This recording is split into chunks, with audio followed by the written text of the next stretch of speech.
ਧੰਨ ਧੰਨ ਸਾਹਿਬ ਸ੍ਰੀ ਗੁਰੂ ਗ੍ਰੰਥ ਸਾਹਿਬ ਜੀ ਮਹਾਰਾਜ। ਤਿਨਾਂ ਦੇ ਪਾਵਨ ਮੁਬਾਰਕ ਚਰਨਾਂ ਦੇ ਵਿੱਚ ਆਪ ਜੀ ਸਾਰੇ ਜੁੜ ਮਿਲ ਕੇ ਬੈਠੇ ਹੋ। ਸਭ ਤੋਂ ਪਹਿਲਾਂ ਆਓ ਫਤਿਹ ਦੀ ਸਾਂਝ ਪਾਉਂਦੇ ਹਾਂ। ਵਾਹਿਗੁਰੂ ਜੀ ਕਾ ਖਾਲਸਾ, ਵਾਹਿਗੁਰੂ ਜੀ ਕੀ ਫਤਿਹ। ਗੁਰੂ ਸਵਾਰਿਓ, ਆਪ ਜੀ ਸਾਰੇ ਸਮੇਤ ਮੇਰੇ ਜਿੰਨੀ ਵਾਰੀ ਵੀ ਬਾਹਰ ਗਏ, ਜੇ ਕੋਈ ਗਿਆ ਤਦ ਵੀ, ਜੇ ਕੋਈ ਇੱਕੋ ਵਾਰੀ ਅੰਦਰ ਆਇਆ ਤੇ ਆਣ ਕੇ ਬੈਠ ਗਿਆ, ਸਭ ਤੋਂ ਪਹਿਲਾ ਕੰਮ ਆਪਾਂ ਆ ਕੇ ਕੀ ਕੀਤਾ ਭਲਾ? ਸਾਹਿਬ ਸ੍ਰੀ ਗੁਰੂ ਗ੍ਰੰਥ ਸਾਹਿਬ ਮਹਾਰਾਜ ਜੀ ਦੇ ਅੱਗੇ ਨਤਮਸਤਕ ਹੋਏ। ਅਸੀਂ ਮੱਥਾ ਟੇਕਿਆ ਆ ਕੇ। ਮੈਨੂੰ ਯਾਦ ਆ, ਅਸੀਂ ਛੋਟੇ ਛੋਟੇ ਹੁੰਦੇ ਸੀਗੇ ਅਤੇ ਗੁਰਮਤਿ ਦੀ ਵਿੱਦਿਆ ਲੈਣ ਵਾਸਤੇ ਕਿਸੇ ਨਾ ਕਿਸੇ ਅਦਾਰੇ ਦੇ ਵਿੱਚ ਜਾਣਾ। ਉੱਥੇ ਸਾਨੂੰ ਦੱਸਿਆ ਜਾਂਦਾ ਸੀਗਾ, ਅਤੇ ਜਦੋਂ ਗੁਰੂ ਗ੍ਰੰਥ ਸਾਹਿਬ ਮਹਾਰਾਜ ਜੀ ਦੀ ਬਾਣੀ ਪੜ੍ਹਨ ਲੱਗੇ ਤਾਂ ਫਿਰ ਵੀ ਸਾਨੂੰ ਇਹ ਗੱਲ ਖੁਦ ਨੂੰ ਵੀ ਪਤਾ ਲੱਗੀ, ਜਦੋਂ ਅਰਥਾਂ ਸਮੇਤ ਬਾਣੀ ਪੜ੍ਹੀ, ਕਿ ਮੱਥਾ ਟੇਕਣ ਦਾ ਮਤਲਬ ਕੀ ਹੁੰਦਾ ਭਲਾ? ਮੱਥਾ ਟੇਕਣ ਦਾ ਮਤਲਬ ਹੁੰਦਾ ਕਿ ਸਤਿਗੁਰੂ ਜੀ, ਅਸੀਂ ਤੁਹਾਡਾ ਹਰ ਹੁਕਮ ਮੰਨਣ ਦੇ ਲਈ ਤਿਆਰ ਹਾਂ, ਅਸੀਂ ਤੁਹਾਡਾ ਹਰ ਹੁਕਮ ਮੰਨਣ ਦੀ ਕੋਸ਼ਿਸ਼ ਕਰਾਂਗੇ। ਮੱਥਾ ਟੇਕਣ ਦਾ ਮਤਲਬ ਆਹੀ ਹੁੰਦਾ।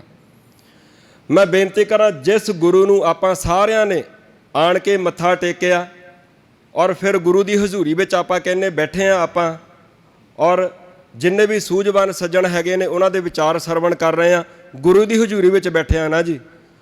ਤੁਸੀਂ ਸੋਚ ਕੇ ਦੇਖੋ, ਕਲਪਨਾ ਕਰਕੇ ਵੇਖੋ, ਪੰਜਾਬ ਦੀ ਉਹ ਪਾਵਨ ਪਵਿੱਤਰ ਧਰਤੀ ਜਿੱਥੇ ਸਾਡੇ ਪੁਰਖਿਆਂ ਕਦੀ ਰਾਜ ਕੀਤਾ ਹੋਵੇ, ਜਿੱਥੇ ਖਾਲਸੇ ਦਾ ਰਾਜ ਹੁੰਦਾ ਸੀਗਾ, ਜਿਸ ਰਾਜ ਦੇ ਵਿੱਚ ਕਿਸੇ ਦੇ ਵੀ ਧਾਰਮਿਕ ਅਸਥਾਨ ਨੂੰ ਢਹਿ ਢੇਰੀ ਨਹੀਂ ਕੀਤਾ ਗਿਆ, ਜਿਸ ਰਾਜ ਦੇ ਵਿੱਚ ਕਿਸੇ ਦਾ ਜਬਰੀ ਧਰਮ ਤਬਦੀਲ ਨਹੀਂ ਕੀਤਾ ਗਿਆ, ਉਸ ਪੰਜਾਬ ਦੀ ਪਾਵਨ ਪਵਿੱਤਰ ਧਰਤੀ ਦੇ ਉੱਪਰ ਸਾਡੇ ਉਸ ਸਾਹਿਬ ਸ੍ਰੀ ਗੁਰੂ ਗ੍ਰੰਥ ਸਾਹਿਬ ਮਹਾਰਾਜ ਜੀ ਦੇ ਨਾਲ ਕੀ ਕੁਝ ਕੀਤਾ ਉਹਨਾਂ ਲੋਕਾਂ ਨੇ, ਜਿਨ੍ਹਾਂ ਲੋਕਾਂ ਦੇ ਖਿਲਾਫ ਆਪਾਂ ਮੋਰਚੇ ਲਾਉਂਦੇ ਹਾਂ।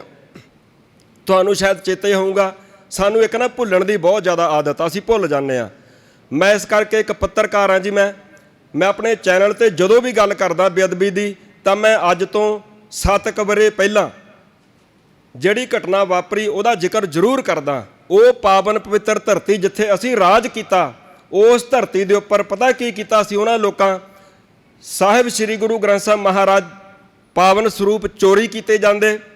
ਉਸ ਤੋਂ ਬਾਅਦ ਸਾਨੂੰ ਸਾਰਿਆਂ ਨੂੰ, ਤੁਹਾਨੂੰ, ਦੁਨੀਆ ਭਰ ਵਿੱਚ ਵਸਦੀ ਸਿੱਖ ਕੌਮ ਨੂੰ ਚੜਾਇਆ ਜਾਂਦਾ, ਇੱਕ ਚੈਲੰਜ ਕੀਤਾ ਜਾਂਦਾ, ਕੰਧਾਂ ਦੇ ਉੱਪਰ ਪੋਸਟਰ ਲਾਏ ਜਾਂਦੇ ਨੇ ਕਿ ਸਿੱਖੋ, ਅਸੀਂ ਤੁਹਾਡਾ ਗੁਰੂ ਚੋਰੀ ਕੀਤਾ ਹੈ, ਜੇ ਤੁਹਾਡੇ ਵਿੱਚ ਹਿੰਮਤ ਹੈ ਤਾਂ ਆਪਣਾ ਗੁਰੂ ਲੱਭ ਕੇ ਵਿਖਾਓ। ਆ ਮੈਂ 2 ਲਾਈਨਾਂ ਬੋਲੀਆਂ, ਇਸ ਤੋਂ ਜ਼ਿਆਦਾ ਸ਼ਬਦਾਵਲੀ ਉੱਥੇ ਲਿਖੀ ਹੋਈ ਸੀਗੀ। ਉਹ ਸ਼ਬਦਾਵਲੀ ਇੰਨੀ ਗੰਦੀ ਸੀ, ਇੰਨੀਆਂ ਗੰਦੀਆਂ ਗਾਲਾਂ ਲਿਖੀਆਂ ਹੋਈਆਂ ਸੀਗੀਆਂ ਤੁਹਾਨੂੰ, ਮੈਨੂੰ, ਸਾਨੂੰ ਸਾਰਿਆਂ ਨੂੰ, ਕਿ ਉਹ ਆਪਾਂ ਇੱਥੇ ਬਿਆਨ ਹੀ ਨਹੀਂ ਕਰ ਸਕਦੇ। ਆ ਸਾਰਾ ਕੁਝ ਆਪਾਂ ਆਪਣੀਆਂ ਅੱਖਾਂ ਦੇ ਨਾਲ ਇੱਥੇ ਵੇਖਿਆ, ਇਸ ਧਰਤੀ ਦੇ ਉੱਪਰ ਜਿੱਥੇ ਅਸੀਂ ਰਾਜ ਕੀਤਾ। ਇਹ ਸਾਰਾ ਕੁਝ ਕਿਉਂ ਹੋਇਆ ਭਲਾ? ਉਸ ਤੋਂ ਬਾਅਦ ਕੀ ਹੋਇਆ ਫਿਰ? ਉਹਨਾਂ ਨੇ ਉਸ ਚੋਰੀ ਹੋਏ ਗੁਰੂ ਗ੍ਰੰਥ ਸਾਹਿਬ ਮਹਾਰਾਜ ਦੇ ਪਾਵਨ ਸਰੂਪ ਦੀ ਬੇਅਦਬੀ ਕੀਤੀ। ਅੰਗ ਪਾੜ ਪਾੜ ਕੇ ਗਲੀਆਂ ਦੇ ਵਿੱਚ ਖਿਲਾਰੇ, ਢੇਰਾਂ ਦੇ ਉੱਪਰ ਉਹਨਾਂ ਨੇ ਖਿਲਾਰੇ, ਗੰਦੇ ਨਾਲਿਆਂ ਦੇ ਵਿੱਚ ਤੈਰਦੇ ਹੋਏ ਅਸੀਂ ਵੇਖੇ। ਭਾਈ ਸੁਖਜੀਤ ਸਿੰਘ ਖੋਸੇ ਵਰਗੇ ਸੱਜਣ ਉੱਥੇ ਜਾਂਦੇ ਰਹੇ, ਉਹਨਾਂ ਨੇ ਵੇਖਿਆ ਆਪਣੀ ਅੱਖਾਂ ਦੇ ਨਾਲ ਸਾਰਾ ਕੁਝ। ਆਪਾਂ ਕਈ ਘਰਾਂ 'ਚ ਹੀ ਬੈਠੇ ਰਹੇ, ਕੰਬਲਾਂ ਦੇ ਵਿੱਚ, ਕਈ ਘਰਾਂ ਦੇ ਵਿੱਚ ਆਪਾਂ ਏਸੀ ਰੂਮਾਂ ਦੇ ਵਿੱਚ ਹੀ ਬੈਠੇ ਰਹੇ। ਮੈਂ ਬੇਨਤੀ ਕਰਾਂ, ਆ ਸਾਰਾ ਕੁਝ ਸਾਡੇ ਨਾਲ ਵਾਪਰਿਆ ਔਰ ਕਿਹਨਾਂ ਨੇ ਕੀਤਾ, ਸਾਨੂੰ ਉਹ ਸਾਰਾ ਕੁਝ ਸਮਝਣ ਦੀ ਜ਼ਰੂਰਤ ਹੁੰਦੀ ਆ। ਸਾਡੀ ਅੱਜ ਜਿਹੜੀ ਦੁਰਦਸ਼ਾ ਹੋ ਰਹੀ ਆ ਨਾ, ਅਸੀਂ ਰਾਜ ਭਾਗ ਦੇ ਮਾਲਕ। ਤੁਸੀਂ ਸੋਚ ਕੇ ਵੇਖੋ, ਮੈਂ ਜਦੋਂ ਕਈ ਵਾਰ ਸੋਚਦਾ ਨਾ ਇਕੱਲਾ ਬਹਿ ਕੇ ਵੀ, ਤਾਂ ਰੂਹ ਕੰਬਦੀ ਆ। ਉਹ ਅਸੀਂ ਇਸ ਧਰਤੀ ਦੇ ਹੋਈਏ ਮਾਲਕ, ਔਰ ਅਸੀਂ ਇਨਸਾਫ ਲੈਣ ਦੇ ਵਾਸਤੇ ਉਹਨਾਂ ਦੇ ਅੱਗੇ ਜਾ ਕੇ ਤਰਲੇ ਕੱਢਦੇ ਹਾਂ, ਜਿਨ੍ਹਾਂ ਨੇ ਸਾਡੇ ਨਾਲ ਆ ਸਾਰਾ ਕੁਝ ਕੀਤਾ, ਅੱਜ ਵੀ ਕਰ ਰਹੇ ਨੇ, ਅਗਾਂਹ ਵੀ ਕਰਨਗੇ। ਅਸੀਂ ਬਾਦਲਕਿਆਂ ਨੂੰ ਪਿੱਟਦੇ ਹਾਂ ਨਾ, ਰੋਜ਼ ਪਿੱਟਦੇ ਹਾਂ। ਮੈਂ ਆਪਣੇ ਚੈਨਲ 'ਤੇ ਰੋਜ਼ ਪਿੱਟਦਾ।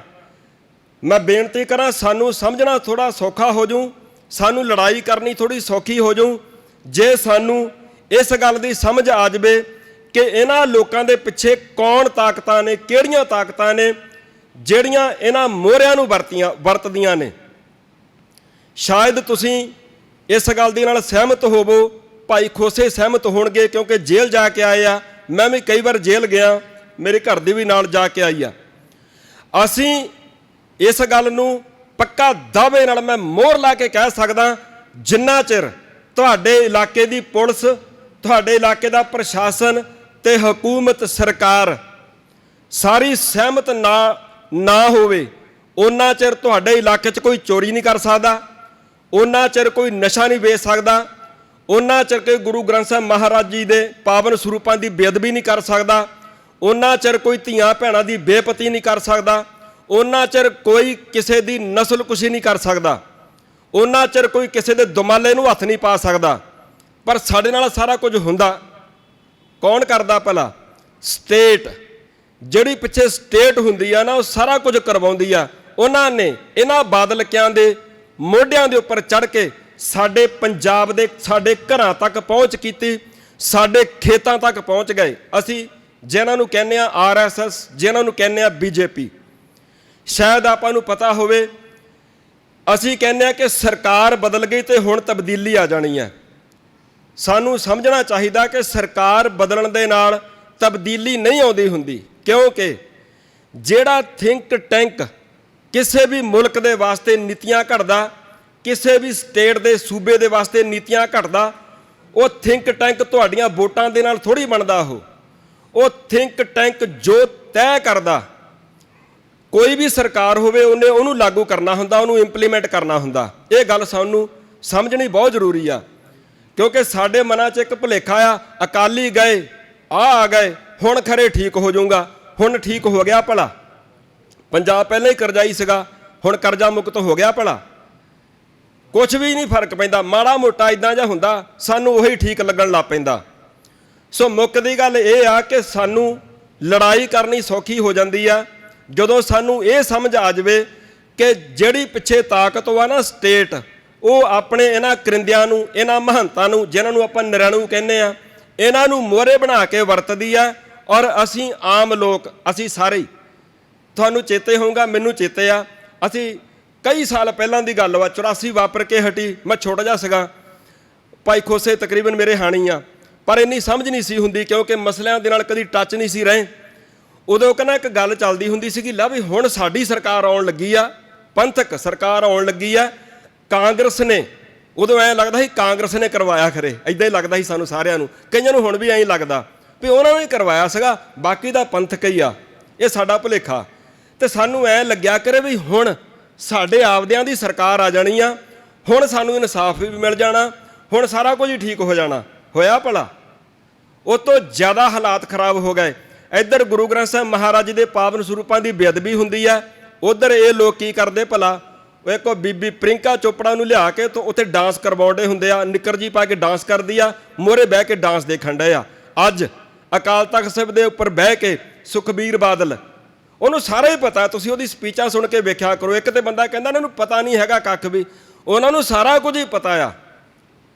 ਔਰ ਅਸੀਂ ਆਮ ਲੋਕ ਜ਼ਿੰਮੇਵਾਰ ਆ, ਅਸੀਂ ਆਪਣੇ ਇਹਨਾਂ ਮੋਢਿਆਂ ਦੇ ਉੱਪਰ ਇਹਨਾਂ ਨੂੰ ਲੱਦ ਕੇ ਆਪਣੇ ਘਰਾਂ ਤੱਕ ਲੈ ਕੇ ਆਏ, ਆਪਣੇ ਮੁਹੱਲਿਆਂ ਤੱਕ ਲੈ ਕੇ ਆਏ, ਆਪਣੇ ਪਿੰਡਾਂ ਤੇ ਆਪਣੇ ਖੇਤਾਂ ਤੱਕ ਲੈ ਕੇ ਆਏ, ਅਸੀਂ ਲੈ ਕੇ ਆਏ।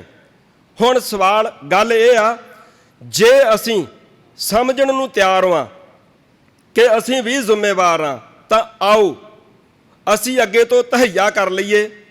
ਇੱਕ ਗੱਲ ਹੋਰ ਸਾਨੂੰ ਧਿਆਨ ਵਿੱਚ ਰੱਖਣੀ ਪਊਗੀ, ਸਟੇਟ ਕਦੇ ਵੀ ਨਹੀਂ ਇੱਦਾਂ ਹੋਣ ਦਿੰਦੀ ਕਿ ਜਿਨ੍ਹਾਂ ਮੋਹਰਿਆਂ ਨੂੰ ਅਸੀਂ ਪਹਿਲਾਂ ਇੱਕ ਵਾਰ ਵਰਤ ਚੁੱਕੇ ਹਾਂ ਭਈ ਉਹਨਾਂ ਦੀ ਜਗ੍ਹਾ 'ਤੇ ਖਰੇ ਬੰਦੇ ਆ ਜਾਣ। ਸਟੇਟ ਕਦੇ ਵੀ ਨਹੀਂ ਚਾਹੁੰਦੀ ਹੁੰਦੀ। ਤੁਸੀਂ ਪੂਰੇ ਵਿਸ਼ਵ ਦੇ ਵੱਲ ਨਿਗਾਹ ਮਾਰ ਕੇ ਵੇਖੋ ਸਾਡੀ ਸਥਿਤੀ ਕੀ ਹੈ। ਅਸੀਂ ਰਾਜ ਭਾਗ ਦੇ ਮਾਲਕ, ਅਸੀਂ ਮੁੜ ਰਾਜ ਭਾਗ ਸਥਾਪਿਤ ਕਰਨ ਵੱਲ ਨੂੰ ਵੱਧ ਰਹੇ ਹਾਂ। ਸਟੇਟ ਨੂੰ ਇਸ ਗੱਲ ਦਾ ਪਤਾ, ਸਾਨੂੰ ਨਹੀਂ ਪਤਾ, ਪਰ ਕਈਆਂ ਨੂੰ ਇੱਥੇ ਬੈਠਿਆਂ ਨੂੰ ਨਹੀਂ ਪਤਾ ਸਾਨੂੰ। ਸੋ ਸਟੇਟ ਕਦੇ ਵੀ ਨਹੀਂ ਚਾਹੂਗੀ ਕਿ ਇੱਥੇ ਪੰਜਾਬ ਦੇ ਵਿੱਚ ਉਹ ਲੋਕ ਤਾਕਤ ਵਿੱਚ ਆਉਣ ਜਿਹੜੇ ਸਾਡੇ ਲਈ ਖਤਰਾ ਬਣ ਸਕਦੇ ਆ। ਉਹਦੇ ਲਈ ਉਹਨਾਂ ਨੇ ਇੱਕ ਯਤਨ ਹੋਰ ਕੀਤਾ ਹੋਇਆ। ਉਹਨਾਂ ਨੇ ਸਾਡੇ ਵਰਗੇ, ਜਿੱਦਾਂ ਢਾਡੀ ਸਾਡੇ ਵੀਰ ਕਵੀਸ਼ਰ ਮੱਖਣ ਸਿੰਘ ਜੀ ਮੁਸਾਫਰ ਗੱਲ ਕਰਕੇ ਗਏ ਨੇ ਨਾ, ਭਈ ਸਾਡੇ ਵਰਗੇ ਹੀ ਲੱਗਦੇ ਆ ਉਹ ਵੀ। ਉਹਨਾਂ ਨੇ ਹੁਣ ਵੀ ਸਾਡੇ ਵਰਗੇ, ਤੁਹਾਡੇ ਵਰਗੇ ਹੀ ਬੰਦੇ ਤਿਆਰ ਕੀਤੇ ਹੋਏ ਆ। ਮੈਂ ਨਾਂ ਬੋਲ ਕੇ ਵੀ ਦੱਸ ਦੂੰਗਾ ਇੱਕ ਅੱਧੇ ਦਾ। ਸ਼੍ਰੋਮਣੀ ਗੁਰਦੁਆਰਾ ਪ੍ਰਬੰਧਕ ਕਮੇਟੀ ਦੀਆਂ ਚੋਣਾਂ ਹੋ ਸਕਦਾ ਆਉਂਦੇ ਸਮੇਂ ਵਿੱਚ ਉਹ ਕਰਵਾ ਦੇਣ। ਇੱਕ ਗੱਲ ਹੋਰ, ਗੁਰੂ ਦੀ ਹਜ਼ੂਰੀ 'ਚ ਖੜਾ। ਮੈਂ ਬੇਨਤੀ ਕਰਾਂ ਕਿ ਸਮਾਂ ਥੋੜ੍ਹਾ ਜ਼ਿਆਦਾ ਹੋ ਰਿਹਾ, ਪਰ ਮੈਂ ਚਲੋ ਕੋਸ਼ਿਸ਼ ਕਰਦਾ।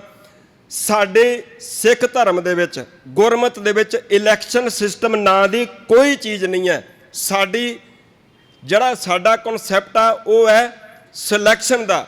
ਗੁਰੂ ਸਾਹਿਬ ਜੀ ਨੇ ਸਿਲੈਕਸ਼ਨ ਕੀਤੀ ਸੀ, ਇਲੈਕਸ਼ਨ ਨਹੀਂ ਸੀ ਕਰਵਾਈ।